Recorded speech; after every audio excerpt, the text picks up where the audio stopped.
आशा करता हूँ आप सब बहुत अच्छे होंगे। मेरा नाम है सिद्धांत अग्निहोत्री, स्टडी ग्लोस पे आपका बहुत बहुत स्वागत है। तो दोस्तों, आज हम बात करेंगे कि कल अशोका होटल, वही अशोका होटल जहाँ पे ढेरों मीटिंग्स हुई हैं, सरकार बनाई गई है, बिगाड़ी गई है, तो वही अशोका होटल में ही इंडिया ब्लॉक जो है वो मिला था। और आपको पता ही है कि इसमें इंडिया ब्लॉक की तरफ से ये मीटिंग एक्चुअली इसलिए हुई थी कि देखिए, अब लोकसभा के इलेक्शंस आने वाले हैं और अब ये अप्रैल में शुरू होंगे। सेमीफाइनल जो है वो बीजेपी जीत गई।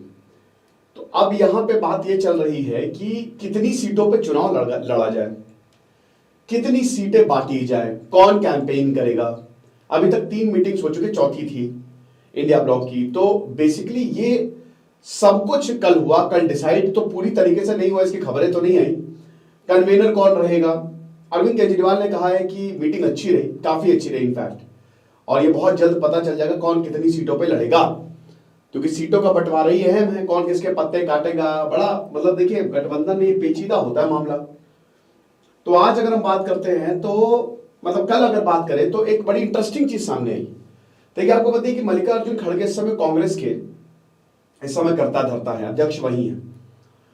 जब कांग्रेस बुरी तरह हारी थी तो फिर राहुल गांधी बने रहेंगे, नहीं सोनिया गांधी। तो उन्होंने फिर यही बोला था कि 2 लोग थे, एक तो शशि थरूर, और मैं अभी भी बोलता हूं शशि थरूर को ही आपको अध्यक्ष बनाना चाहिए था। मैं एकदम कायम हूं इस बात पे, ठीक है। बट मल्लिकार्जुन खड़गे बने। मुझे समझ में नहीं आती कि और ज्यादा, हालांकि देखिए मल्लिकार्जुन खड़गे, नो ऑफेंस, बट वो भी बहुत जबरदस्त नेता रहे हैं, ऐसा नहीं है। और एक पार्टी के वफादार रहे हैं, अभी 80 साल के करीब हैं। गुलबर्गा से, कर्नाटक से कई बार चुनाव जीते हैं, 9 बार विधायकी का चुनाव कभी हारे नहीं है, 3 बार लगभग सीएम बनते बनते रह गए। सिद्धारमैया जब लगा कि भाई तब हमें सीएम, तब फिर उनको बना दिया गया, बट फिर भी वो पार्टी के साथ खड़े रहे और इनाम ये मिला है कि यहां पे आप जो है वो कांग्रेस को संभालेंगे और माइट भी पॉसिबल कि ये पीएम होंगे। तो अब कल ममता बनर्जी और अरविंद केजरीवाल ने ये कहा कि भैया खड़गे को, मल्लिकार्जुन खड़गे को हम पीएम का उम्मीदवार जो है वो देखना चाहता है। एक कांग्रेस लीडर ने कहा कि ऐसा कुछ नहीं है, यहां पे सिर्फ हिंट दिया था ममता बनर्जी ने कि हम एक दलित फेस चाहते हैं। देखिए, अब अगर बात करते हैं एससी की सीट, तो वो 131 है लोकसभा की, और अभी मैक्सिमम 45 के करीब सीटें जो है वो बीजेपी के पास है। तो अब इन सीटों पे जो है वो नजर रहेगी। तो अब मल्लिकार्जुन खड़गे जो हैं वो पहले दलित प्रधानमंत्री होंगे। जगजीवन राम आए थे, बहुत पास आ गए थे, बट वो नहीं हो पाया था, ठीक है। तो ये इस पे बात हुई है। तो अब अरविंद केजरीवाल और ममता बनर्जी ने इस नाम को प्रपोज किया है। बट फिर मल्लिकार्जुन खड़गे आए और उन्होंने एक अच्छी बात कही, मेजोरिटी से बहुत बढ़िया बात बोली कि भाई पहले पीएम नहीं, पहले एमपीज को जिताओ। जब अगर तुम्हारे पास एमपीज ही नहीं होंगे, मेंबर ऑफ पार्लियामेंट ही नहीं होंगे, तो पीएम की डिस्कशन का फायदा क्या है? तो पहले जो हमारा पूरा जो जोर लगना चाहिए वो एमपीज पे लगना चाहिए कि किसी तरीके से इनको जिताया जाए।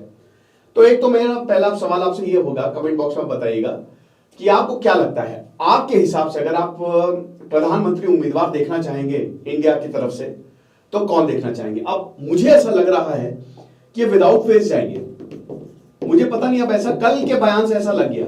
हालांकि देखिए, इसमें भाई 30 से ऊपर पार्टीज हैं, बड़ी बड़ी पार्टीज हैं, ठीक है। सीपीआई को कितनी मिलेगी, फिर उसके बाद अगर बात करते हैं तो आम आदमी पार्टी को कितनी मिलेगी, समाजवादी पार्टी, और गठबंधन के भी अंदर गठबंधन चल रहा है, ठीक है। अब ये गठबंधन देखिए, गुटबाजी तो हो रही है।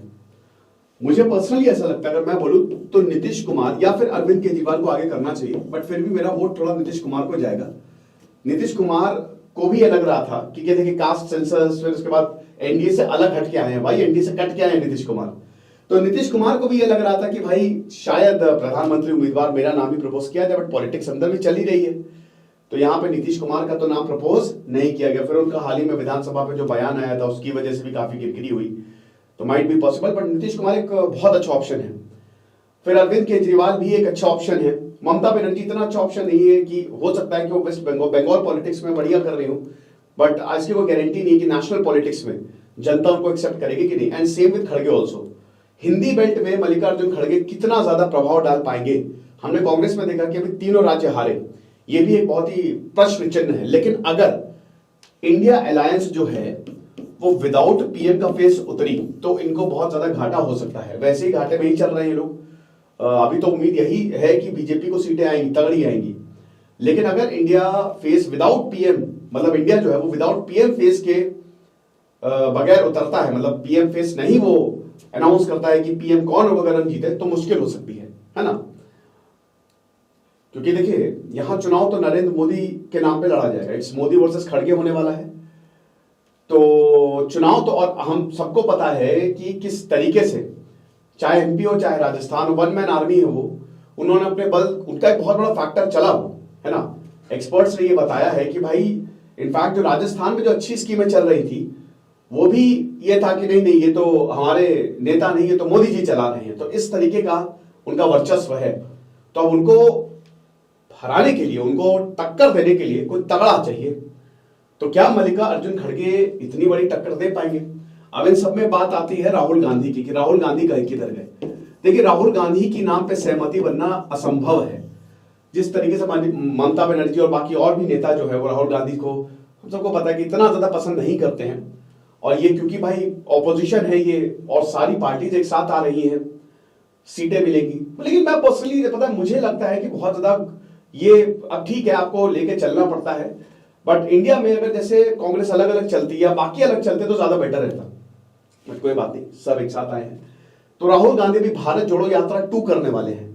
द्वितीय, तो दूसरा पार्ट जो है भारत जोड़ो यात्रा का शुरू होने वाला है।